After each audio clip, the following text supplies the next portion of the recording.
ಶಿವಾಜಿ ಕೇಶಪ್ಪ ಇಲ್ಲದ ಭೀಮಾ ತೀರ ಈಗ ಹೇಗಿದೆ?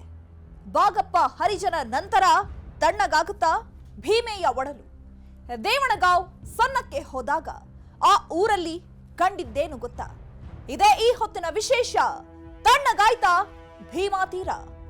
ನಾನು ಚೈತ್ರ ವಿಶ್ವನಾಥ್.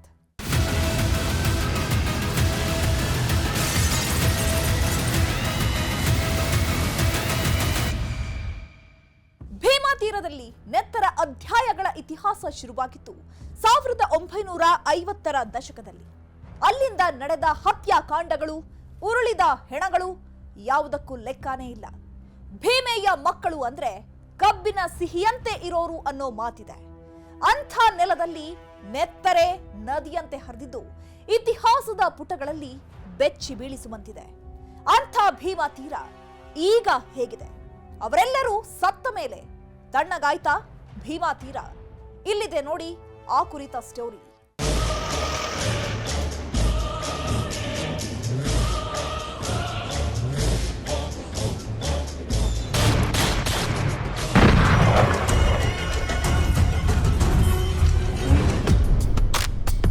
ಭೀಮೆಯ ಒಡಲಾಳದಲ್ಲಿ ಅಡಗಿರೋ ಸತ್ಯಗಳು, ಅದರೊಂದಿಗೆ ಬೆರೆತ ನೋವುಗಳು, ಹರಿದ ನೆತ್ತರುಗಳು, ಉರುಳಿದ ಹೆಣಗಳು, ಅದಕ್ಕೆ ಲೆಕ್ಕಾಗಿತ್ತವರಿಗಿಂತ ಲೆಕ್ಕ ತಪ್ಪಿಸಿ ಹೋದ ಜೀವಗಳೇ ಹೆಚ್ಚು. ಭೀಮೆಯ ಮಕ್ಕಳು ಅಂದರೆ ಸಕ್ಕರೆಯ ಸಿಹಿಯನ್ನ ಕೊಡೋ ಮಕ್ಕಳು ಅಂತಾರೆ. ಯಾಕಂದ್ರೆ ಭೀಮೆಯ ಮಕ್ಕಳು ಇಲ್ಲಿ ಬೆಳೆಯೋದು ಕಬ್ಬನ್ನ. ಕಬ್ಬಿನ ಸಿಹಿ ಹೇಗಿರುತ್ತೆ, ಇಲ್ಲಿನ ಜನರ ಪ್ರೀತಿನೂ ಅಷ್ಟೇ ಸಿಹಿಯಾಗಿರುತ್ತೆ. ಬೈ ಮಿಸ್ಟೇಕ್ ದ್ವೇಷಿಸೋಕೆ ಶುರು ಮಾಡಿದ್ರು ಅನ್ಕೊಳ್ಳಿ. ಆ ದ್ವೇಷದ ತೀವ್ರತೆಯನ್ನ ಯಾರೂ ತಡೆಯೋದಕ್ಕಾಗಲ್ಲ, ಖುದ್ದು ಭೀಮೆಯೇ ತಡೆಯೋದಕ್ಕಾಗಲ್ಲ.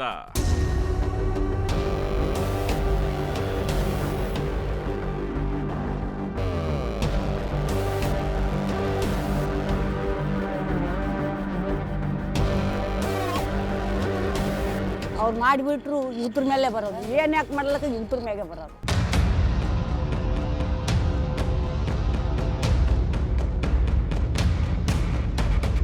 ಸಿದ್ದಪ್ಪ ಸಾವ್ಕಾರ ಬರ್ಬರವಾಗಿ ಅವನು ಹೊಡೆದು ಇವತ್ತಿನ ತನನು ಅವನ್ನ ದೇಹವನ್ನ ಹೇಗೆ ಎಲ್ಲಿ ಏನು ಮಾಡಿರುತ್ತೆ ಇವತ್ತಿಗೆ ಯಾರಿಗೂ ಗೊತ್ತಿಲ್ಲ.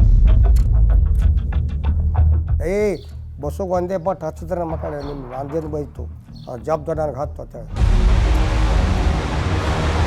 ಈಗ ನಮಗೆ ಬರಲಾರ್ದಂಥ ಆಗಲಾರ್ದಂಥ ವ್ಯಕ್ತಿ ನೀವು ಅವ್ರ ಜೊತೆ ಬೇರೆಯವ್ರ ಜೊತೆ ಕೂತಾಗ ಅವ್ರ ಜೊತೆ ಕೂತಾಗ ಅವ್ರ ಜೊತೆ ಸೇರಿನಂತ ಒಂದು ದೊಡ್ಡ ರೂಢಿಗಳು ಪಟ್ಟ ಅವರು ಕಟ್ಟಿಕೊಂಡು.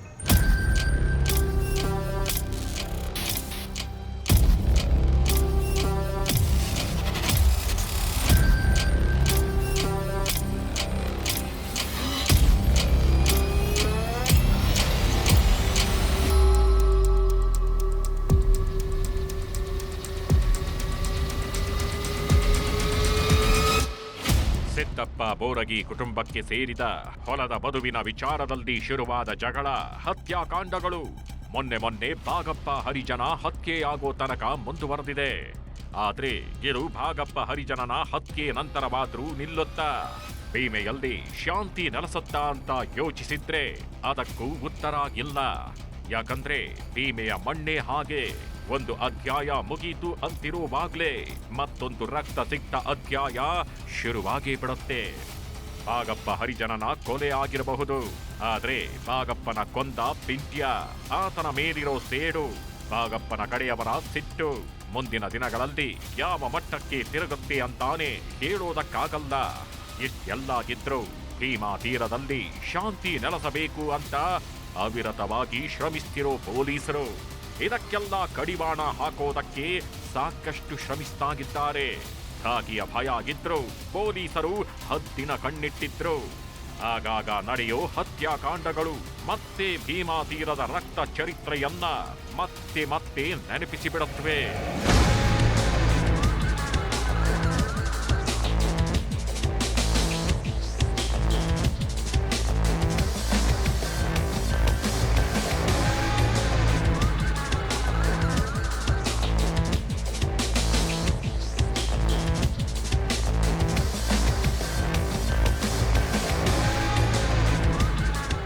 ಸಿದ್ದಪ್ಪ ಬೋರಗಿ, ಶಿವಾಜಿ ಬೋರಗಿ, ಕೇಶಪ್ಪ ತಾವರೇಕೇಡ ಈ ಮೂವರು ಭೀಮಾ ತೀರದಲ್ಲಿ ಅಬ್ಬರಿಸಿದ ರೀತಿ ನಿಜಕ್ಕೂ ಭೀಕರ, ಭಯಾನಕ, ಬೀಭತ್ಸ. ಊರಿಗೆ ಸಾವುಕಾರರಾಗಿದ್ರು, ಒಳ್ಳೆ ವ್ಯಕ್ತಿಗಳು ಅಂತ ಕೆಲವರಿಂದ ಕರೆಸ್ಕೊಳ್ತಿದ್ರು. ಪೊಲೀಸ್ ರೆಕಾರ್ಡ್ ಪ್ರಕಾರ ನೆತ್ತರು ಅಂಟಿಸ್ಕೊಂಡ್ಬಿಟ್ಟಿದ್ರು. ತಮ್ಮ ವಿರೋಧಿಗಳನ್ನ ಹತ್ಯೆಗೈದು ಸೇಡು ತೀರಿಸಿಕೊಂಡಿದ್ರು.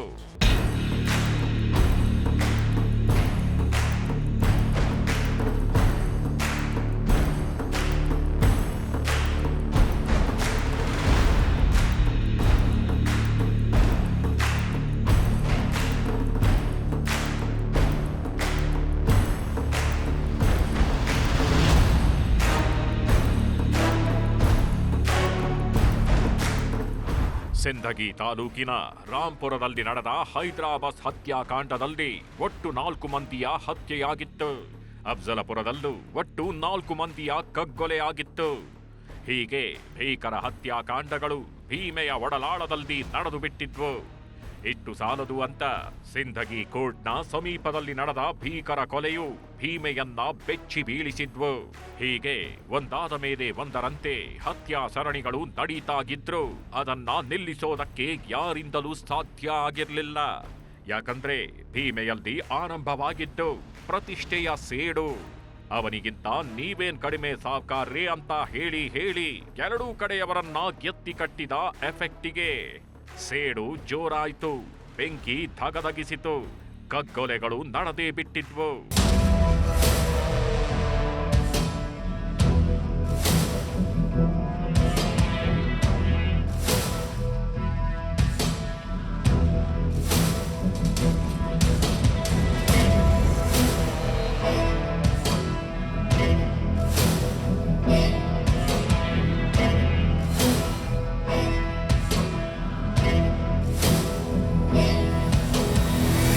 ಭೀಮಾ ತೀರದ ರಕ್ತ ಚರಿತ್ರೆ ಮತ್ತು ಅದರ ನಂತರ ಭೀಮಾ ತೀರ ಏನಾಗಿದೆ ಅಂತ ಹುಡುಕಂಡ್ ಹೊರಟಿದ್ದ ನಮಗೆ ಸಾಕಷ್ಟು ವಿಚಾರಗಳು ಗೊತ್ತಾಗಿದ್ವು. ಭೀಮಾ ತೀರದಲ್ಲಿ ಅಂದು ನೆತ್ತರು ಹರಿದಿದ್ದೇನೋ ನಿಜ. ಆದ್ರೆ ಭೀಮಾ ತೀರ ಹೊರ ಜಗತ್ತು ಅಂದುಕೊಂಡಂತೆ ಈಗ ಇಲ್ಲ ಅನ್ನೋದು ಗೊತ್ತಾಗಿತ್ತು.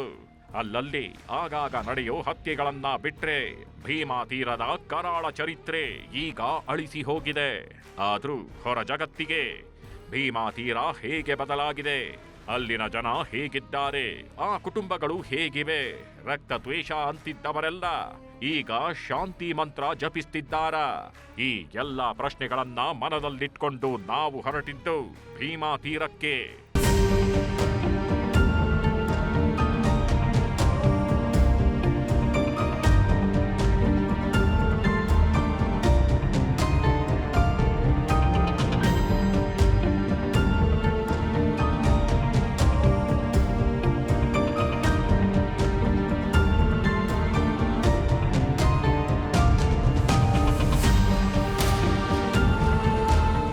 ಬೆಂಗಳೂರಿನಿಂದ ಜರ್ನಿ ಶುರು ಮಾಡಿ ಭೀಮಾ ತೀರದ ಕಲಬುರಗಿಗೆ ಎಂಟ್ರಿ ಕೊಡ್ತಿದ್ದಂತೆ ಇಲ್ಲಿನ ವಾತಾವರಣ, ಇಲ್ಲಿನ ಜನರ ಉತ್ಸಾಹ, ಇಲ್ಲಿನ ಜನರ ಪ್ರೀತಿ ವಾತ್ಸಲ್ಯ ನೋಡಿ ಖುಷಿಯಾಗಿತ್ತು.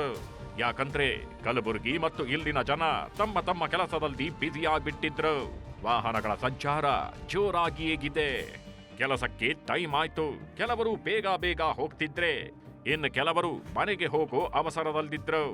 ಜನರ ಬ್ಯುಸಿ ಬದುಕಿನ ಮಧ್ಯೆ ಒಂದಷ್ಟು ವರ್ಷಗಳ ಹಿಂದೆ ಬರೀ ನೆತ್ತರೋಕುಳಿಗೆ ಸಾಕ್ಷಿಯಾಗಿದ್ದ ಕುರುಹುಗಳು ಮರೆಯಾಗಿದ್ವು.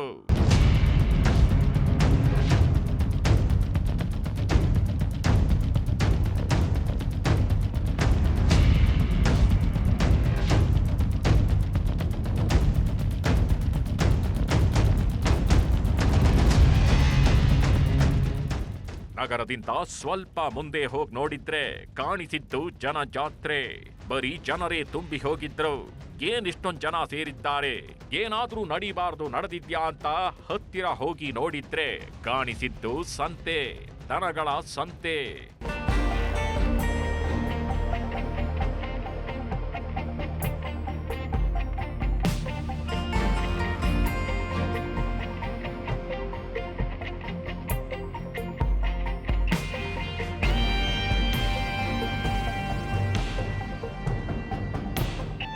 ಇದು ಅಫ್ಜಲಪುರ, ಕಲಬುರಗಿಯ ಕೊನೆ ತಾಲೂಕು. ಈ ಅಫ್ಜಲಪುರದಲ್ಲೇ ಭೀಮಾ ನದಿ ಇರೋದು. ಈ ಭೀಮಾ ತೀರದಲ್ಲೇ ಅದೆಷ್ಟು ಹತ್ಯೆಗಳು, ಅದೆಷ್ಟು ಹೆಣಗಳು ಉರುಳಿರೋದು, ಅಳಿಸಲಾಗದ ಹತ್ಯಾಕಾಂಡಗಳು ನಡೆದಿರೋದು, ಪ್ರತಿಷ್ಠೆಗೆ ನಡೆದ ಕಗ್ಗೊಲೆಗಳು, ಸೇಡಿಗೆ ಬಿದ್ದ ಹೆಣಗಳು, ಕೋಪದಿಂದ ಹಾರಿದ್ದ ಗುಂಡಿಗಳಿಗೆ ಸಾಕ್ಷಿಯಾಗಿದ್ದು ಇದೇ ಭೀಮಾ ತೀರದ ನದಿ. ಸದ್ಯ ಭೀಮಾ ತೀರದ ಸಮೀಪದಲ್ಲೇ ದನಕರುಗಳ ಸಂತೆ. ಆ ಸಂತೆಯಲ್ಲಿ ರೈತರು ಮತ್ತು ಹಳ್ಳಿ ಜನ ವ್ಯಾಪಾರದಲ್ಲಿ ಮುಳುಗಿ ಹೋಗಿದ್ರು. ಕೊಂಡುಕೊಳ್ಳೋದು, ಮಾರಾಟ ಮಾಡೋದ್ರಲ್ಲಿ ನಿರತರಾಗಿದ್ರು. ಇಲ್ಲಿನ ದೃಶ್ಯ ನೋಡಿ ಸಂತೆಯಲ್ಲಿ ಇಳಿದು ನೋಡಿದ ನಮಗೆ ಕಾಣಿಸಿತ್ತು 600 ಕ್ರಾಸ್ ಅನ್ನೋದು.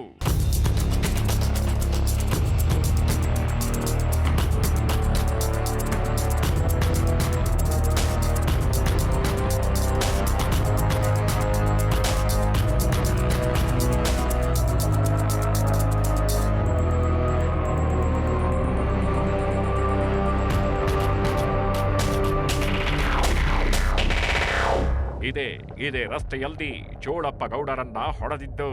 ಹಂತಕರು ಇದೇ ಜಾಗವನ್ನ ಯಾಕೆ ಆಯ್ಕೆ ಮಾಡಿಕೊಂಡಿದ್ರು ಅಂದ್ರೆ, ಈ ರಸ್ತೆಯಲ್ಲಿ ತಿರುವಿದೆ. ಈ ತಿರುವಿನಲ್ಲಿ ಎಷ್ಟೇ ಸ್ಪೀಡ್ ಆಗಿ ಬಂದ್ರು ಬೈಕ್ ಸ್ಲೋ ಮಾಡಲೇಬೇಕು. ಹೀಗೆ ಸ್ಲೋ ಮಾಡಿದ ಬಳಿಕ ಅಟ್ಯಾಕ್ ಮಾಡಿ ಕೊಲ್ಲೋದೆ ವಿರೋಧಿಗಳ ಪ್ಲಾನ್ ಆಗಿತ್ತು. ಈ ಬಗ್ಗೆ ಸ್ಟಡಿ ಮಾಡಿದ ಮೇಲೆ ನಾವಿಲ್ಲಿಂದ ಹೊರಟಿದ್ದು ಅಫ್ಜಲಪುರಕ್ಕೆ.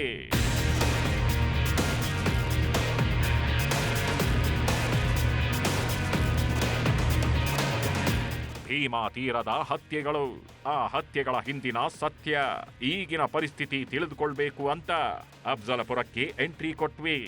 ಇಲ್ಲಿ ಭೀಮಾ ತೀರದ ಕುಟುಂಬಗಳ ಪೈಕಿ ಸಂಬಂಧಪಟ್ಟವರನ್ನ ಭೇಟಿಗೆ ಪ್ರಯತ್ನ ಮಾಡ್ತೀವಿ. ಆ ಪ್ರಯತ್ನದ ಮಧ್ಯೆ ನಮಗೆ ಸಿಗೋದು ಮಂಜುನಾಥ್ ತಾವರೇಕೇಡ. ಇವರನ್ನು ನಾವು ಮಾತನಾಡಿಸಿದ್ವಿ, ಭೀಮಾ ತೀರದ ಬಗ್ಗೆ ತಿಳಿದುಕೊಳ್ಳುವ ಪ್ರಯತ್ನ ಮಾಡಿದ್ವಿ.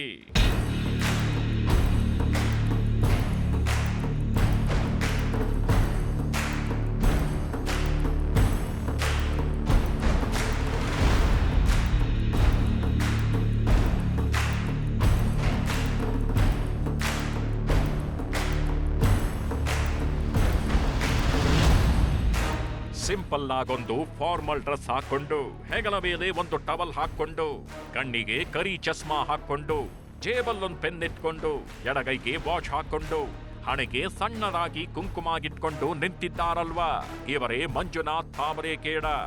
ಈ ಮಂಜುನಾಥ್ ಭೀಮಾ ತೀರದ ಬಲ ಭೀಮನೆ ಅಂತಲೇ ಫೇಮಸ್ ಆಗಿದ್ದವರು. ಒಂದು ಕಾಲದಲ್ಲಿ ಇಡೀ ಭೀಮಾ ತೀರವನ್ನೇ ಗಡಗಡ ಅಂತ ನಡುಗಿಸಿದ್ದ ಕೇಶಪ್ಪ ತಾವರೇಕೇಡ ಅವರ ಮಗ. ಕೇಶಪ್ಪ ತಾವರೇಕೇಡ ಅನ್ನೋ ಹೆಸರು ಕೇಳಿದ್ರೆ ಎದುರಾಳಿಗಳು ಭಯ ಪಡ್ತಿದ್ರು. ಆದ್ರೆ ಊರಿನ ಜನ ಕೇಶಪ್ಪರನ್ನ ಚೇರ್ಮನ್ ಅಂತಾನೆ ಕರೀತಿದ್ರು. ಎಲ್ರೂ ರೆಸ್ಪೆಕ್ಟ್ ಕೊಟ್ಟು ಮಾತನಾಡಿಸ್ತಿದ್ರು. ಯಾಕಂದ್ರೆ ಕೇಶಪ್ಪ ಕೆಟ್ಟವರಿಗೆ ಮಾತ್ರ ಕೆಟ್ಟವ.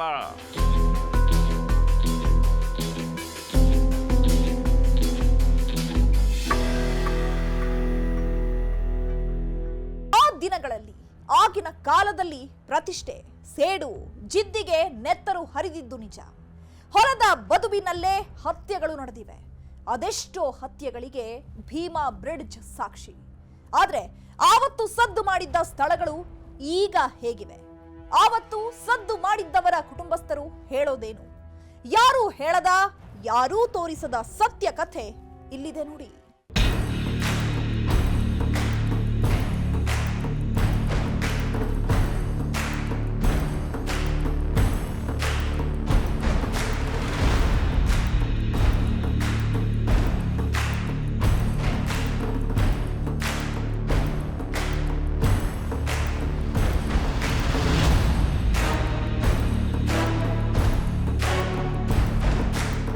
ಹೈದರಾಬಾದ್ ಬಸ್ ಸ್ಟಾಪಿನಲ್ಲಿ ಆವತ್ತು ನಡೆದಿದ್ದು ರಕ್ತದೋಕುಳಿ. ಆವತ್ತು ಬಿದ್ದಿದ್ದು 4 ತಲೆಗಳು.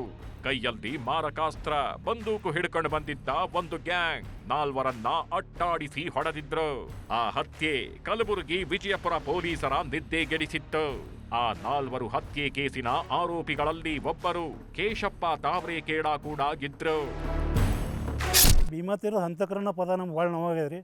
ಅದು ಭೀಮಾ ತೀರದ ರಕ್ಷಕರೇ ಇದ್ರು. ಅವ್ರು ಯಾರಿಗೆ ಹಂತಕರಂತೂ ಯಾರಿಗೆ ಇದು ಮಾಡಿಲ್ಲ ಅವ್ರು ಎಲ್ಲರಿಗೆ ರಕ್ಷಕರ ಥರನೇ ಇದ್ರು. ಎಲ್ಲರೂ ರಕ್ಷಣೆ ಮಾಡ್ತಿದ್ರು. ಬಂದವ್ರು ಹೋದವ್ರಿಗೆಲ್ಲ ಅಲ್ಲಿ ಅಡುಗೆ ಊಟ ಅದು ನೋಡಿದ್ರೆ ಭಾಳ ಇತ್ತು ಸರ್. ಅಲ್ಲಿ ಒಂದು 200 ಜನ ಇರ್ತೈತೆ ಯಾವಾಗಲೂ ಹಿಂದೆ. ಅಲ್ಲಿ ಬಂದವ್ರಿಗೆ ಹೋದವ್ರಿಗೆಲ್ಲ ನನಗೆ ಅದು ಬೇಕು ಸೌಕರ್ಯ ಇದು ಬೇಕಂದ್ರೆ ಹಾಗೆ ಕೈ ಬಿಟ್ಟು ಕೊಡೋಲ್ಲ ಸರ್. ಇದಾದ ನಂತರ ನಮಗೆ ಬೋರಗಿ ಕುಟುಂಬದವರೇ ಆದ ಸಿದ್ದಪ್ಪ ಬೋರಗಿ, ಶಿವಾಜಿ ಬೋರಗಿಯ ಅಕ್ಕ ಚೆನ್ನಮ್ಮ ಪಾಟೀಲ್, ಸಿದ್ದಪ್ಪ ಬೋರಗಿಯ ಪತ್ನಿ ಮತ್ತು ಸಿದ್ದಪ್ಪನ ಮಗಳು ಜಯಶ್ರೀ ಬೋರಗಿ ಸಿಕ್ರು. ಕೊಲ್ಲಾಪುರದಲ್ಲಿದ್ದ ಅವರನ್ನ ನಮ್ಮ ತಂಡ ಸಂಪರ್ಕಿಸಿತ್ತು. ಆಗ ಬೋರಗಿ ಕುಟುಂಬದಲ್ಲಾದ ಹತ್ಯೆಗಳ ಬಗ್ಗೆ ಮತ್ತು ಸಿದ್ದಪ್ಪ ಬೋರಗಿ ಹಾಗೂ ಶಿವಾಜಿ ಬೋರಗಿ ಬಗ್ಗೆ ಎಳೆ ಎಳೆಯಾಗಿ ಬಿಚ್ಚಿಟ್ರು. ಜಗಳದಾಗ ನಮ್ಮ ಅಪ್ಪರಿಗೆ ಹತ್ಯೆ ಆಯ್ತು. ಹತ್ಯೆ ಆದ್ಮೇಲೆ ಇವ್ರು ಎದ್ರು ನಮ್ಮ ತಂದೆಯವ್ರು. ನಮ್ಮ ತಮ್ಮದೇರು ಅದು ಶಿವಾಜಿ ಸಿದ್ದಪ್ಪ ನಂಬೇವ್ರಿ. ಹಾಗೆ ನಾವು ಭೀ ಬರ್ತಿದ್ದೆವು ಹೋಗ್ತಿದ್ದೆವು. ನಮ್ಮ ಅಪ್ಪನ ಕೂಡ ಏಕಾಕಿ ಜಗಳ ತೆಗೆದ್ರು. ಹೊಲ್ದಾಗ ಮಾರಾಟದೈತಿ. ಅವು ಹೊಡ್ಕೊಂತಾವ ನಮ್ಮ ಅಪ್ಪ ಹೊಡೆದಾರ. ಅಲ್ಲಿ ಮಂದಿ ಓಡಿ ಒಂದು ಆಡು ಹಾಸಿ ಒಯ್ದ್ರು ಅವನಿಗೆ ಮನೆಗೆ ಒಯ್ದರು. ಮುಂದೆ ಜಗಳನೇ ಹಂಗೆ ನಡೀತು. ಜಮೀನಿನಲ್ಲಿ ನಡೆದ ಸಣ್ಣ ಜಗಳ. ಆ ಜಗಳದಲ್ಲಿ ತಂದೆಯನ್ನ ಹೊಡೆದ್ರು ಅನ್ನೋ ಕಾರಣಕ್ಕೆ ಶಿವಾಜಿ ಬೋರಗಿ ಮತ್ತು ಸಿದ್ದಪ್ಪ ಬೋರಗಿ ಫುಲ್ ಗರಂ ಆಗಿದ್ರು. ಆವತ್ತು ನಡೆದಿದ್ದ ಆ ಗಲಾಟೆಯ ಬಳಿಕ ಏನಾಯ್ತು ಅನ್ನೋದು ಬೋರಗಿ ಕುಟುಂಬಸ್ಥರು ಕಣ್ಣಾರೆ ಕಂಡಿದ್ರು. ಅವರು ಹಿಂಗೆ ಪರಿಸ್ಥಿತಿ ನಡೆದಿತ್ತು. ಯಾರ ಮೇಲೆ ವಿಶ್ವಾಸ ಕೊಡಬೇಕು, ಅದು ವಿಶ್ವಾಸ ಯಾರ ಮೇಲೆ ಉಳಿದಿದ್ದಿಲ್ಲ. ಅಂದ್ರೆ ಯಾರನ್ನೂ ಹೇಳೋರು ಇಲ್ಲಿ ಹಾರ ಸಿಗೋಸ್ಕೊಡೋರು ಭಾಳ ಮಂದಿ ಇದ್ರು ಸುತ್ತಮುತ್ತ. ಆ ಕಂಡೀಷನ್ನ 2 ವರ್ಷ ಅವನ ಜೋಡಿನೇ ಇರವ. ಅವ್ರು ಎಲ್ಲಿ ಹೋಗೋದಾಯ್ತು, ಅವ್ರ ಗಾಡಿ ಮುಂದಿದ್ರೆ ಗಾಡಿ ಹಿಂದೆ ನಾವು 2-3 ಮಂದಿ ತೊಗೊಂಡೆ ತಿರ್ಗವನ. ನಾವು ಅವ್ರಿಗೆ ಅನ್ನವ, ನೀವು ಎಂದು ಒಂಟೆ ನೀವು ಹೋಗ್ಲಿಕ್ಕೆ ಹೋಗ್ಬೇಡ್ರಿ. ಏನು ಹೋಗೋದಿದ್ರೆ ಪೈಲ ನಾವು ಗಾಡಿ ತೊಗೊಂಡು ಮುಂದೆ ಆತೀವಿ, ಹಿಂದ್ರಗಡೆ ನೀವು ಹಿಂದಿನ ಬರ್ರಿ. ಯಾರು ಯಾರ ಮೇಲೆ ದಾಳಿ ಮಾಡ್ತಾರೋ ಅನ್ನೋದೇ ಗೊತ್ತಿರಲಿಲ್ಲ. ಯಾವಾಗ ಅಟ್ಯಾಕ್ ಮಾಡ್ತಾರೆ, ಯಾವಾಗ ಹೊಡಿತಾರೆ ಅನ್ನೋದು ತಿಳಿದಿರಲಿಲ್ಲ. ಪರಿಸ್ಥಿತಿ ಹೀಗಿರುವಾಗ ಸಿದ್ದಪ್ಪ ಬೋರಗಿಯ ಹತ್ಯೆ ನಡೆದೇ ಬಿಡುತ್ತೆ. ಸಿದ್ದಪ್ಪ ಬೋರಗಿ ಅವ್ರ ಪತ್ನಿ ಇದ್ದೀನಂತೆ. ಒಂದು 2 ವರ್ಷ ಇದ್ದೇವ್ರಿ ಅವರು. ನಾವು ಮದುವೆ ಆದ ಬಳಿಕ ಅದೇ ಹಿಂಗೆ ಎಲ್ಲರೂ ಬೆನ್ನತ್ತನ ಕಬ್ಬು ಬುಸ್ನೂರು ಫ್ಯಾಕ್ಟ್ರಿಗೆ ಹಾಕಿರು. ಅದು ರೊಕ್ಕ ತರಸಲೆಕತ್ತು ಹೋದರು. ಹೋದವ್ರು ಹೊಳ್ಳಿ ಬರಲಿಲ್ಲ ನೋಡಿ. ಹೋಗಿ ಬರ್ತೀನಿ ಅಂತ ಹೇಳಿದ್ರಿ. ಅಲ್ಲೇ ಮನೆಯಾಗೆ ಇದ್ದರು. ಸ್ನಾನ ಮಾಡಿ 3 ತಿಂಗಳು ನಮ್ಮ ಮಗಳು ಬಾಣತನಕ್ಕೆ ಬಂದಿದ್ರು. ನಾವು ಹೀಗೆ ಬೋರಗಿ ಕುಟುಂಬದವರನ್ನ ಮಾತನಾಡಿಸಿದ ನಂತರ ನಾವು ಹೊರಟಿದ್ದು ಭೀಮಾ ಬ್ರಿಡ್ಜ್ನ ಕಡೆಗೆ. ಅಫ್ಜಲಪುರದಿಂದ 6-7 ಕಿಲೋಮೀಟರ್ ದೂರದಲ್ಲಿರೋ ಭೀಮಾ ಬ್ರಿಡ್ಜ್ನ ಕಡೆಗೆ ಹೊರಟಾಗ ಮೊದಲು ಕಂಡಿದ್ದು ಹೊಸೂರು. ಈ ಹೊಸೂರಿನಿಂದ ಹೊರಟಾಗ ಸಿಕ್ಕಿದ್ದು ಸೊನ್ನ.